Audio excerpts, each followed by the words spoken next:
Boa tarde, meus amigos. Aqui quem fala é o professor Marcelo Rocha em mais uma provinha de física resolvida. Hoje vamos resolver a prova de física da Escola Naval 2017, começando aí pela questão de número 21, que fala o seguinte: a figura acima exibe um bloco de 12 kg que se encontra na horizontal sobre uma plataforma de 3 kg. O bloco está preso a uma corda de massa desprezível que passa por uma roldana de massa e atrito desprezíveis fixada na própria plataforma.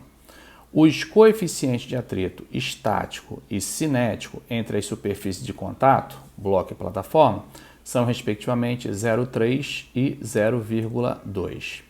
A plataforma, por sua vez, encontra-se inicialmente em repouso sobre uma superfície horizontal sem atrito. Considere que em um dado instante uma força horizontal F passa a atuar sobre a extremidade livre da corda, conforme indicado na figura. Tranquilo até aí, galera?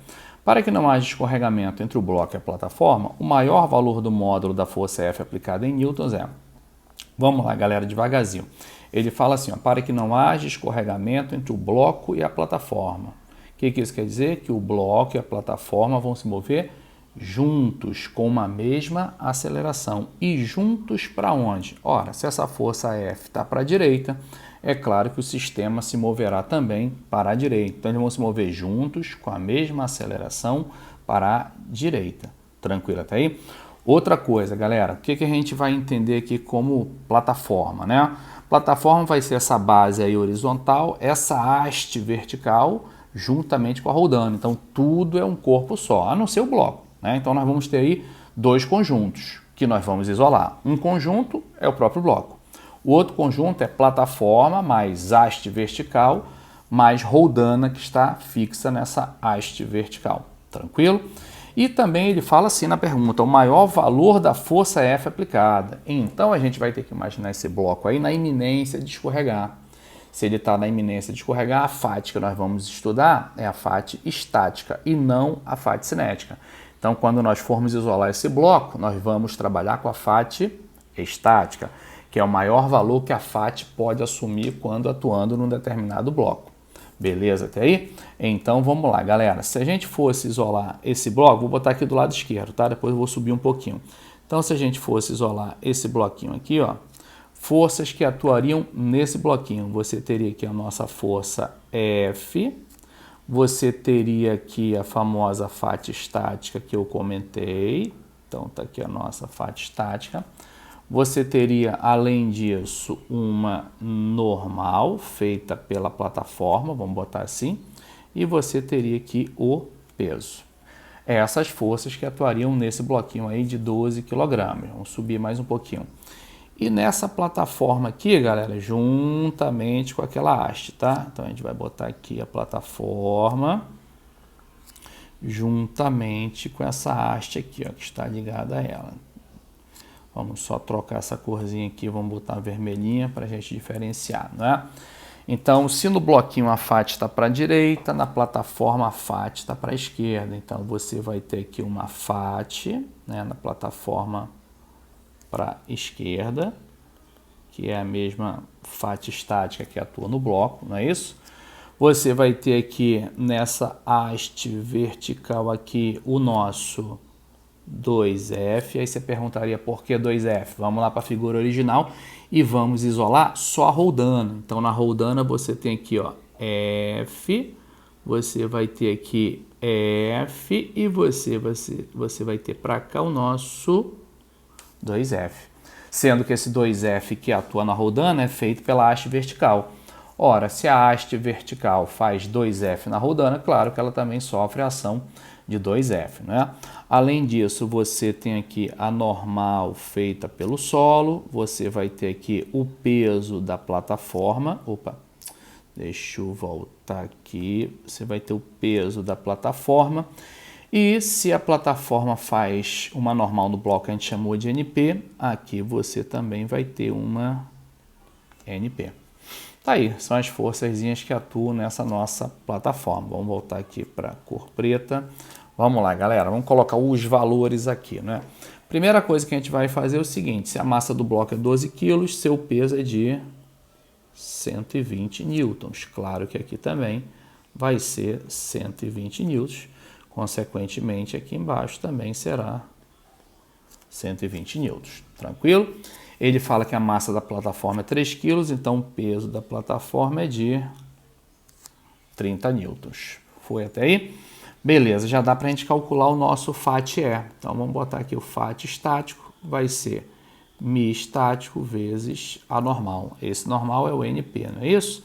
Então, μ estático é 0,3, a nossa normal é 120, fazendo essa continha, 36 newtons, beleza? Agora a gente já pode montar o sistema, lembrando que esse conjunto todo vai se mover para onde? Vou botar aqui na figura original. Para a direita com uma aceleração A.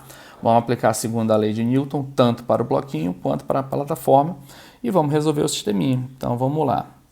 Para o bloquinho fica FAT estática menos F, isso vai ser igual a massa do bloco vezes a aceleração. Agora na plataforma, galera, você teria na horizontal 2F, não é isso? Menos FAT estático é igual a 3 vezes A, que é massa vezes aceleração. Tranquilão? Beleza, o que a gente pode fazer aí? Uma opção, galera, que a gente tem é somar essas duas, né? Quando a gente somar essas duas equações, o que você vai ter? F igual a 15 vezes A. Então, onde você tiver A, tanto na primeira quanto na segunda equação, você pode botar F barra 15. Vamos usar isso aí na primeira, essa informação. Usando na primeira, você tem FAT estático, que é 36, menos F, é 12 vezes A. O A é F sobre 15. Então, você vai ter 36 é igual a F mais 12 dá por 3, dá 4F sobre 5. Vai dar 9F sobre 5 igual a 36. O nosso F vai ser 36 vezes 5 por 9, o que dará 20 newtons. Tá aí, galera. Então, resposta correta, letra D de dado. Ó. Tá lá, 20 newtons. Espero que vocês tenham entendido esse isolamento que nós fizemos e o porquê do uso da FAT estática. Além disso, por que nós usamos 2F na plataforma, beleza? Show! Vamos lá para a nossa questão de número 22, galera. Vou botar aqui, ó, dar um zoom aqui um pouco maiorzinho. Fala assim, ó. Analise a figura abaixo. As cargas pontuais Q1 igual a mais Q0 e Q2 igual a menos Q0 estão equidistantes da carga Q3, que também possui módulo igual a Q0, mas seu sinal é desconhecido. A carga Q3 está fixada no ponto P sobre o eixo Y, conforme indica a figura acima. Considerando Dzão igual a 2 e Kq0 ao quadrado como 10, onde K é a constante eletrostática, qual é a expressão do módulo da força elétrica resultante em Q3, em newtons e em função de Y? Beleza, galera, vou fazer o seguinte, vou dar um zoom, depois vou voltar aqui, tá? Nessa figurinha aqui para a gente já aproveitar a figura. Como ele não deu o sinal de Q3, você pode supor que é positivo ou negativo. Então, vamos supor que ela seja positiva, tranquilo? Vamos mudar a corzinha aqui para não confundir com o preto da figura. Então, a gente vai fazer assim, galera. Supondo que Q3 seja positiva, entre Q1 e Q3 vai rolar uma repulsão, não é isso? Então, vamos unir aqui, ó. E aí, aqui você vai ter uma repulsão. Vou chamar isso aqui de F1. Caramba, isso aí tá bem largo isso aqui, não é? Mas vamos lá. E aqui, entre mais e menos, entre Q2 e Q3, você vai ter uma atração, que eu vou chamar isso aqui de F2. Então, essa força aqui, deixa eu diminuir que isso aqui tá bem largo, né, galera? Isso aqui tá... Deixa eu até diminuir um pouquinho mais essa espessura. Acho que agora melhorou. Então, tá aqui o nosso F1 e tá aqui o nosso F2. Essa distância aqui eu vou chamar de D e é a mesma distância do lado de lá que a gente vai chamar de D, não é isso? E essa distância daqui para cá é o nosso Y que ele está querendo, né? Deixa eu até aumentar um pouquinho aqui. E D sobre 2, já que Dzão é 2, daqui para cá vale 1 metro. Tranquilo até aí, galera? Vamos trocar aqui de novo, vamos botar um outro ângulozinho aqui, vamos ver se dá, né? Se eu chamar, já vi que não vai dar, porque esse azul aqui, vamos botar um pretinho aqui. Então, se eu chamar esse ângulo aqui de alfa, espero que você conclua também que esse ângulo aqui é alfa, certo, galera? Dá uma olhadinha, depois você vai verificar aí. Dá para você até verificar por aquele triângulo superior ali, tá? Então, ali é alfa, ali é alfa. Então, F1 com F2, você vai ter uma resultante na horizontal. Por quê?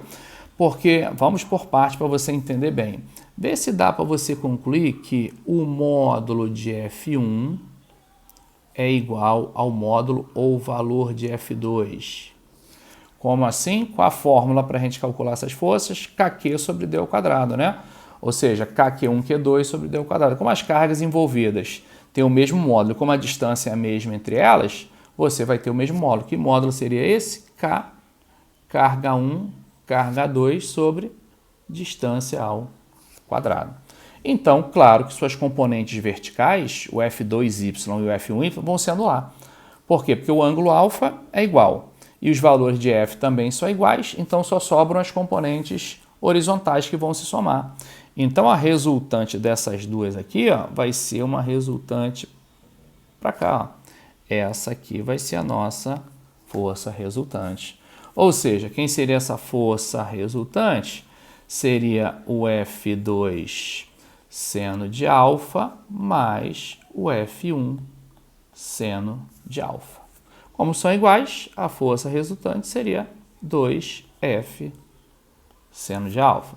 A força resultante seria 2kq0 ao quadrado, d ao quadrado, seno de alfa. Beleza? Ótimo. E é justamente o que ele quer. Qual a expressão do módulo da força elétrica resultante de Q3 em função de y? Agora vamos colocá-la em função de y. Vamos lá? Deixa eu olhar aquele triângulozinho ali. Vamos olhar para esse triângulo aqui, galera. Esse aqui, ó. Esse aqui que eu vou achurar aqui, ó. Olhando para esse triângulo retângulo, quem é o seno de alfa? Cateto oposto sobre hipotenusa. É 1 sobre D, né? Então, vamos lá. Nossa força resultante vai ser 2. Detalhe, o kq0 ao quadrado está aqui, ó, ele vale 10. Ó, então, 2 vezes 10 sobre D ao quadrado vezes seno de alfa. Seno de alfa é 1 sobre D. Então, isso aqui vai ser 20 sobre D ao cubo. Onde... Tem como a gente relacionar D com Y? Tem Pitágoras, né, galera? Nesse mesmo triângulo retângulo. Ó. Lembrando que aqui é 1 metro, o outro cateto é Y e a hipotenusa é D. Então, onde D ao quadrado é Y ao quadrado mais 1 ao quadrado. Então, vamos lá. Então, nossa força resultante vai ser 20 dividido por D ao cubo. Lembrando, galera, que esse nosso D pode ser Y ao quadrado mais 1 elevado a meio. É esse que é a raiz? Então, você vai ter aqui, D ao cubo, você vai ter Y ao quadrado mais 1 elevado a meio, isso aqui é o cubo. Então, daqui você conclui que a força resultante é 20 dividido por raiz, não é isso? Dá 3 meios, y ao quadrado mais 1 elevado a 3. Show? Então, tá aí. Resposta correta, ficamos com a nossa letra B de bola. Foi, galera? Tranquilaço. Então, vamos embora. Vamos diminuir aqui. Vamos lá para a nossa questão de número 23, que eu acho que dá para fazer nesse cantinho aqui. Vamos lá. A 23 fala o seguinte, galera. As figuras acima mostram dois estantes, T e T', de um mesmo sistema imerso no ar ao nível do mar. O sistema é constituído por um cilindro, cuja área da base é 3 cm², contendo um gás ideal comprimido por um pistão móvel de massa desprezível. No instante T, a base do cilindro está em contato com uma chama que mantém o gás a uma temperatura T. No instante T', a base do cilindro está em contato com uma chama mais intensa que mantém o gás a uma temperatura 2T. E sobre o pistão encontra-se uma massa M, que promove o deslocamento do pistão de 2 centímetros para baixo. Qual o valor da massa M em quilogramas? Bom, aparentemente é um caso clássico de PVT Pavotó, né, galera? Já que ali dentro você tem um gás confinado e não houve perda de massa. Então, você tem um mesmo gás no estado inicial e no estado final. Então, a gente pode fazer P0, V0, T0 igual a PVT. E é por aí que a gente vai caminhar, né? Então, vamos começar pelo lado esquerdo, que eu não sei se vai ter espaço, galera. Então, a gente vai fazer assim, ó. P0, V0, T0. Calma aí, galera. Deixa eu trocar isso aqui pro escurinho, que eu acho que vai ficar um pouco melhor, né? Então, a gente botar aqui esse aqui. Então, vai ficar P0. Isso aqui eu tô achando meio fininho, né? Deixa eu aumentar um pouquinho a espessura, galera. Então, vai ficar de novo. P0, ficou demais, deixa assim. P0, T0 é igual a PVT. Tranquilo? Então, vamos lá. E ele deu o P0, né? Que é a nossa pressão atmosférica lá. Tá aqui, ó. Ela vale 10 a quinta Pascal. E é a que a gente vai usar aqui, tá? Deixa eu diminuir um pouquinho para 2,5. Então, vamos lá, galera. Qual é a pressão a que o gás está submetido no início? Só atmosférica, né? Não tem nenhum corpo sobre ele. Então, vou chamar essa pressão atmosférica de P0 mesmo. Então, vai ficar P0 vezes. Qual o volume inicial, galera? A área da base vezes a altura. Isso na situação inicial. Essa alturinha aqui, ó. A área da base vezes a altura, que vai ser Hzão mais ΔH. Então, vai ser a área da base vezes a altura. Hzão mais ΔH. Sobre a temperatura inicial que ele chamou de T. Qual é a pressão final aqui, galera? Como agora tem uma carga sobre o pistão, você vai ter a pressão aqui atmosférica, não é isso? Olha lá, a pressão atmosférica, que ela desde o início, mais a pressão exercida por essa carguinha aqui, que é força sobre a área. Então, você vai ter a inicial mais força sobre a área, vezes qual o volume? A área da base vezes a altura. Que altura é essa aqui? Só o H, ó. Essa alturinha aqui. A área da base vezes a altura. Qual a temperatura na situação final? Ele fala que é 2T. Então, 2T. Acabou. Nosso objetivo agora é calcular esse Mzão. Vamos cortar alguém aqui, galera? Então, vamos lá. T corta com T. S corta com S. E, por enquanto, acho que é só, né, galera? Então, vamos voltar lá. O 2 está dividindo, passa multiplicando. Então, vai ficar 2 vezes P0, que é 10 a quinta, vezes H mais ΔH. Vamos lá somar, galera? H mais ΔH. 10 mais 2 vai dar 12, né? Então, aqui vai ser 12. Isso aqui vai ser 10 a quinta mais M vezes G dá 10M sobre S, daqui a pouco eu substituo, vezes o H. E o H ele está falando aí que é de 10 centímetros, não é isso? 10 centímetros. Bom, galera, vamos ver como é que vai ficar essa historinha aqui. Então, vai ficar 24 vezes 10 a quinta, que vai ficar 10 a quinta mais 10M. A área, ele fala bem aqui que é 3 centímetros quadrados, não é isso? Temos que passar para metro quadrado. 3 vezes 10 a menos 4 metros quadrados, vezes 10. Vamos passar para cá, galera? Passar para cá, não é? Bom, então vai ficar como nessa historinha aqui. Vamos lá. Então vai ficar 24 vezes 10 a quinta. Eu acho que 10 a quinta dá para botar em evidência aqui, galera. Isso aqui vai ficar 1 mais M sobre 3. Deixa eu ver se é isso aqui. Acho que é isso mesmo. Vezes 10, né? Vezes 10.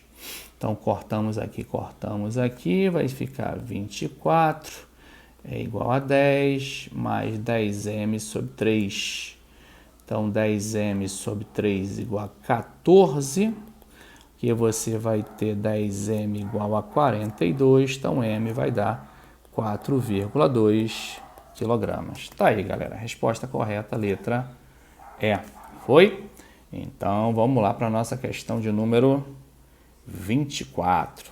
Ah, beleza, galera. Show. 24 a gente pode pular porque foi uma questão anulada. Então, essa 24 aqui, ó, pulemos, ela foi anulada. Depois você cai dentro, tenta fazer, que você vai ver as incoerências e você vai entender por que ela foi anulada. Então, vamos lá para a nossa questão de número 25, que fala o seguinte, galera. O gráfico acima descreve o processo de aquecimento de certa substância que se encontra inicialmente na fase sólida. Então, aqui é fase sólida, aqui é sólido mais líquido, que é a nossa fusão, e aqui líquido, né? Curva de aquecimento básico. O calor latente de fusão dessa substância é de 6 calorias por grama. Em um processo a pressão constante de 1 atm, ela é elevada à fase líquida, com temperatura final de 400 graus Celsius. A potência fornecida nessa transformação foi de 360 calorias por segundo. O gráfico mostra a temperatura da substância em função do tempo durante o processo. Qual o calor específico dessa substância em milicalorias por grama grau Celsius? Galera, como ele perguntou calor específico, ele deveria ter sido mais específico, né? Calor específico no estado sólido ou calor específico da substância no estado líquido. Subentendemos que seja no estado líquido, já que faltam dados para você calcular o calor específico da substância no estado sólido. Por exemplo, olhando lá para o gráfico, você não sabe que temperatura é essa aqui, ó. Extremamente necessária para a gente calcular esse ΔT aqui no estado sólido. Então, a gente supõe que, como nós temos essa variação de temperatura no estado líquido, ele queira o calor específico da substância no estado líquido.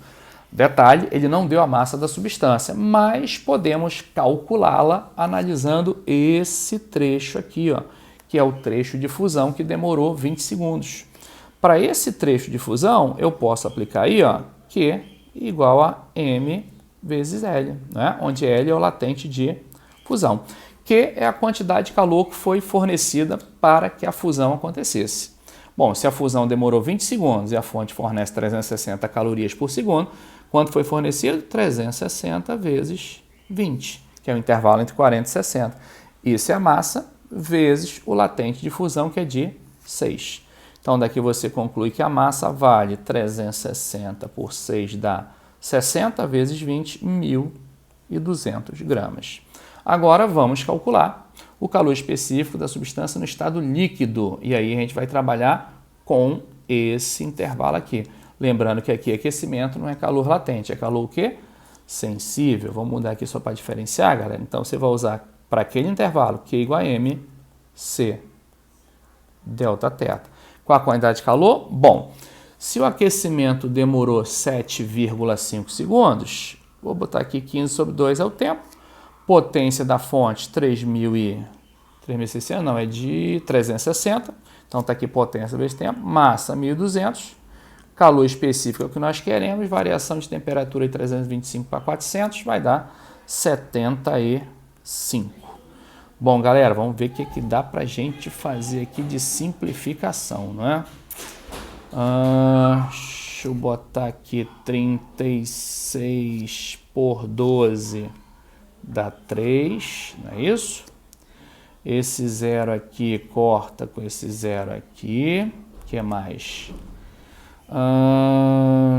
Passo 2 para lá, então vamos ver. O calor específico vai ser 45 dividido por 150, galera.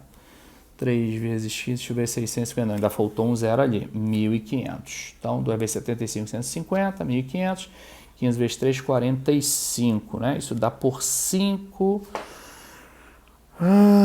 Vamos lá, dá por 15. Então, aqui dá 3 dividido por 100. Isso aqui é 30 dividido por 1.000. Por que eu fiz isso? Que ele quer em milicalorias. Pronto, essa brincadeira dá 30 milicalorias por grama grau Celsius. Tá aí, galera. Resposta, letra C. Foi? Tranquilo. Então, vamos lá para a nossa próxima questão, que é a questão de número 26. Deixa eu dar um zoom aqui, galera. Questão 26 também tem um errinho aqui. Só para variar, né? Falta um sinalzinho de menos que eu vou completar aqui, ó. Tá aqui, para a gente poder resolver a questão, tá? Vamos lá então, galera. Ele fala justamente o seguinte. 26. Uma máquina de Carnot tem rendimento médio diurno de 0,6. No período noturno, as fontes quente e fria têm suas temperaturas reduzidas para metade para 3/4 da temperatura média diurna, respectivamente. Se o rendimento noturno é N1, qual a variação percentual, N1 menos N0 barra N0 vezes 100, do rendimento dessa máquina de Carnot? É uma questão relativamente simples, galera. Vamos lá. O rendimento de uma máquina de Carnot é 1 menos TF sobre TQ, onde TF é a temperatura da fonte quente e tem TQ, temperatura, TF temperatura da fonte fria e TQ temperatura da fonte quente. Vou chamar esse garoto aqui de N0 e vou aplicar a nossa formulazinha. Então vai ficar 0,6 é igual a 1 menos TF sobre TQ. Daqui você conclui que TF por TQ, 1 menos 0,6 dá 0,4. Beleza? Vamos trocar aqui de cor, porque agora a gente vai trabalhar no período noturno. E o rendimento no período noturno ele chama de N1. Então vai ser N1 é igual a 1 menos.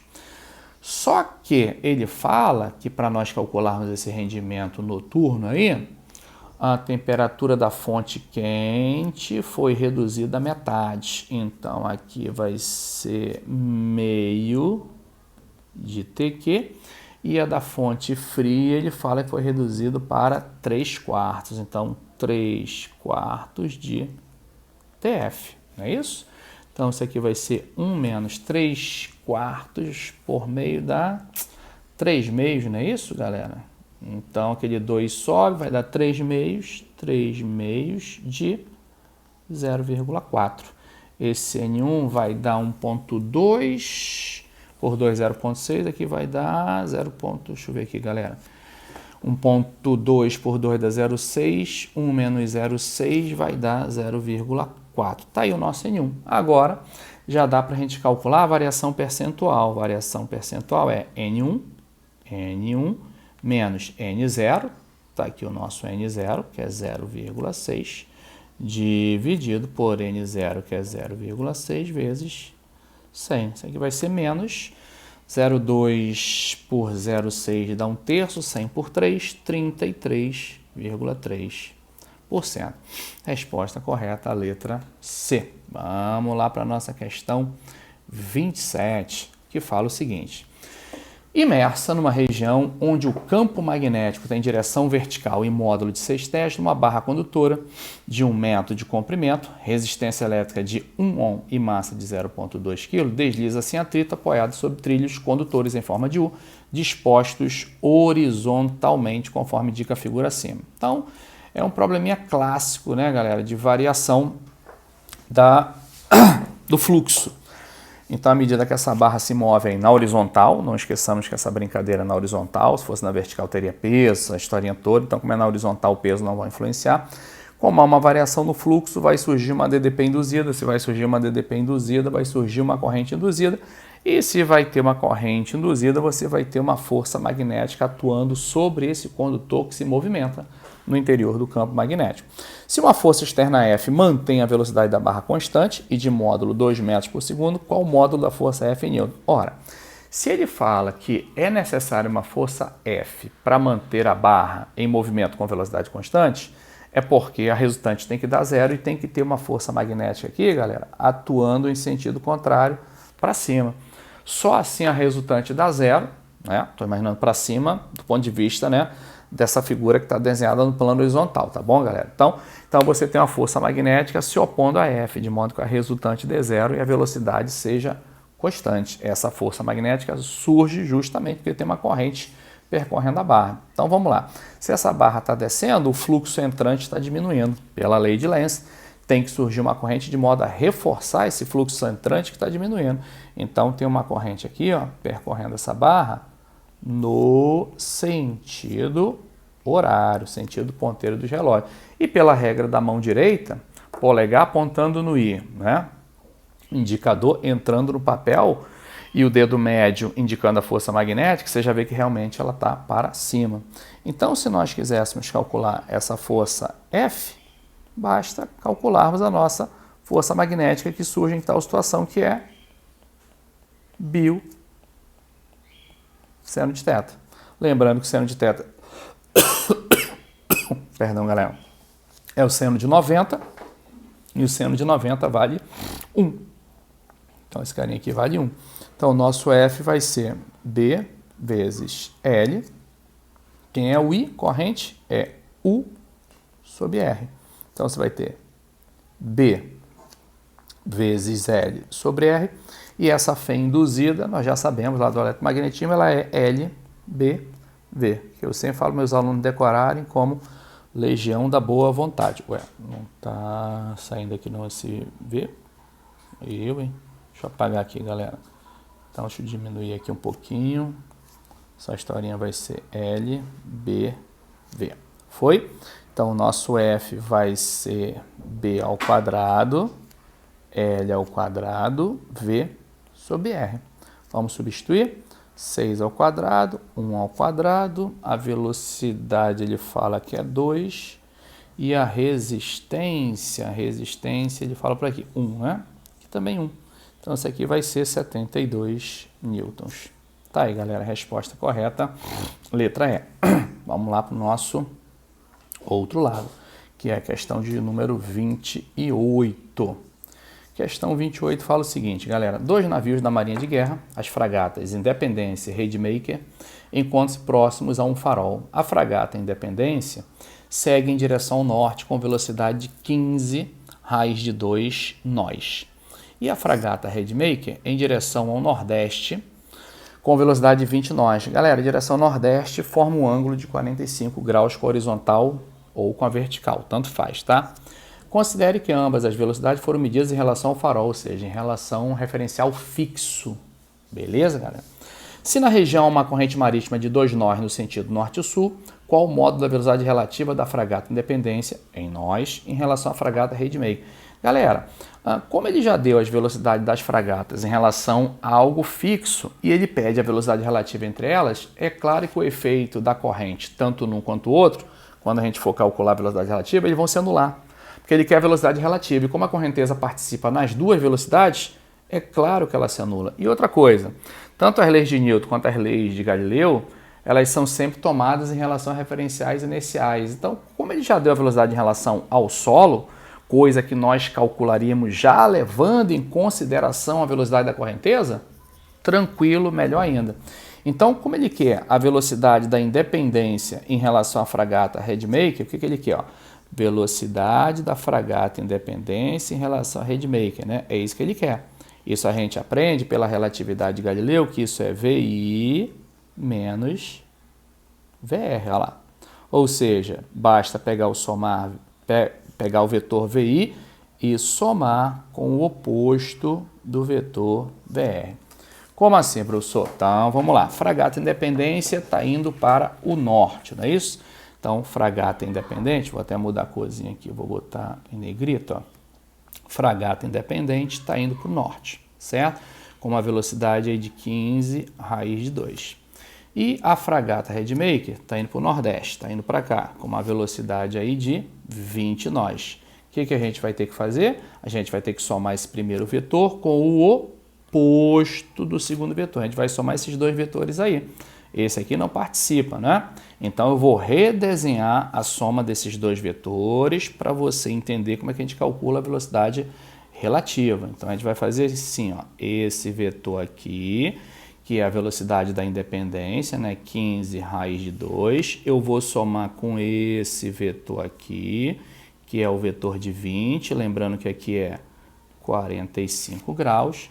E o nosso objetivo é encontrar esse vetor aqui, ó.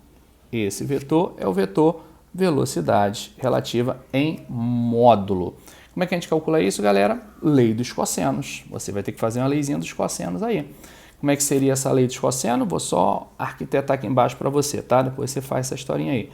Seria velocidade relativa ao quadrado igual a 20 ao quadrado mais 15 raiz de 2 ao quadrado menos 2 vezes 20 vezes 15 raiz de 2 vezes o cosseno de 45, que é raiz de 2 sobre 2, certo?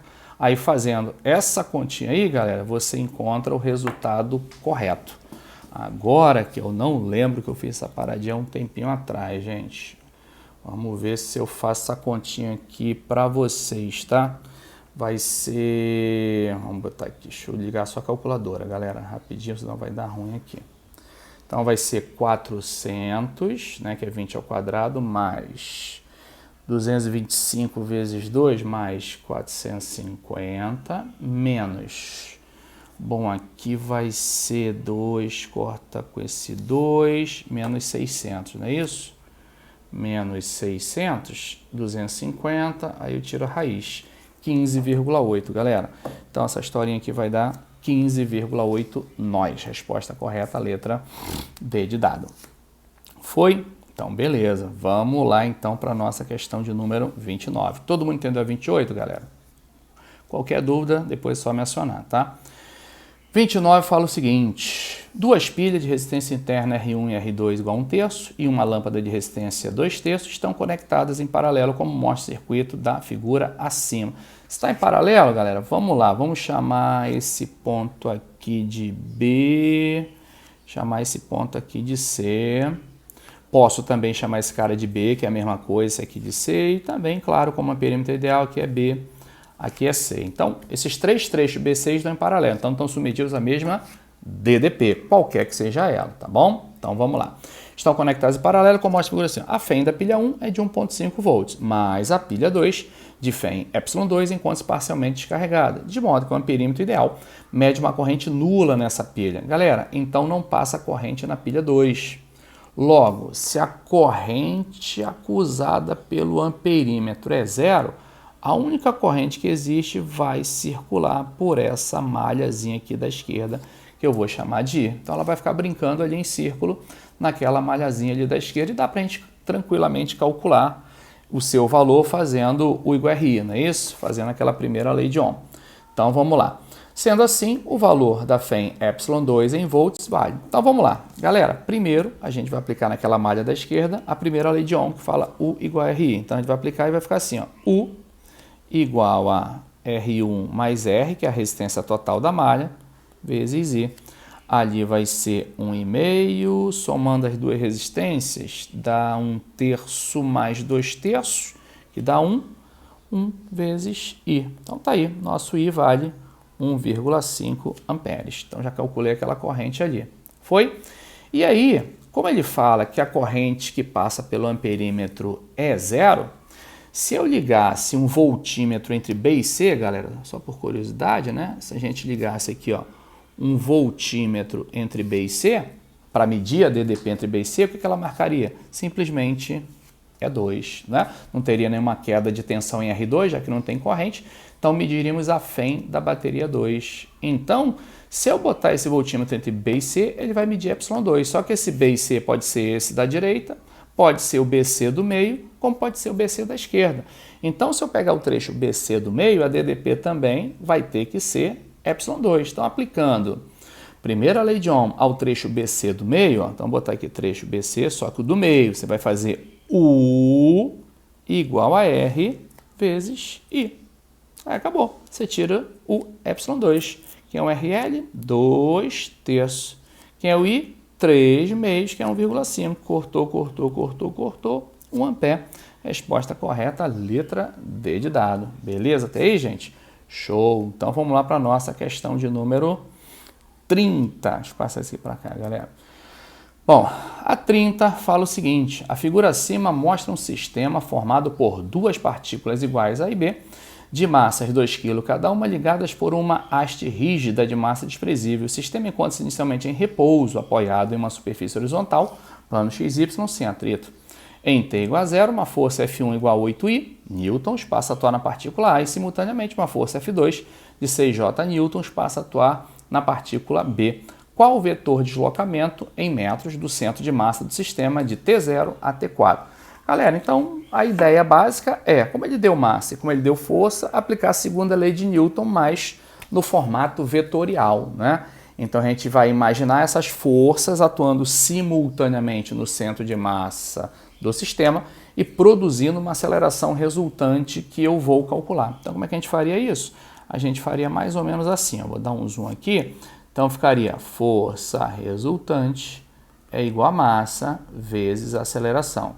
Então seria, vetorialmente falando, F1 mais F2 igual a massa, sendo que a massa total, tá, galera? 4 kg e não 2, vezes a aceleração total, que é a aceleração do centro de massa. Então você teria 8I mais 6J, isso igual a 4 vezes A. Então, nosso A daria 8 por 4 daria 2I, 6 por 4, 3 por 2, 1,5 J. Está aí a nossa aceleração, né? Cujo módulo é constante. Então, o centro de massa está se movendo em MRUV. Ué, professor, como assim é constante? Como eu sei que é constante? Porque as suas componentes são constantes, 2,5, não depende do tempo. Então, você sabe que o MR e o V tem essa equação aqui, ó. Deslocamento é V0 vezes T mais A, T2 sobre 2. Como é que ficaria ela na forma vetorial? Deslocamento é V0 vezes T mais A, T2 sobre 2. Não é isso? Opa, isso aqui ficou feio demais, né, galera? Só apagar aqui para ficar mais bonitinho, né? Tá aqui o nosso V0. Bom, como esse V0 ele fala que é zero, esse termo aqui todo desaparece, né? Então, deslocamento vai ser o A tá ali, 2i mais 1,5j, vezes, tempo 4, né? 4 ao quadrado sobre 2, 16 por 2 dá 8. Então, nosso deslocamento vai ser 16 por 2, 8 vezes 2, 16, 16i mais 8 vezes 1,5, 12j. Então, tá aí o vetor de deslocamento entre T0 e T4, letra E. Foi, galera? Então é isso, fizemos a metade da prova. Num próximo vídeo a gente faz a outra metade, tá bom? Fiquem com Deus, um beijo no coração e fui!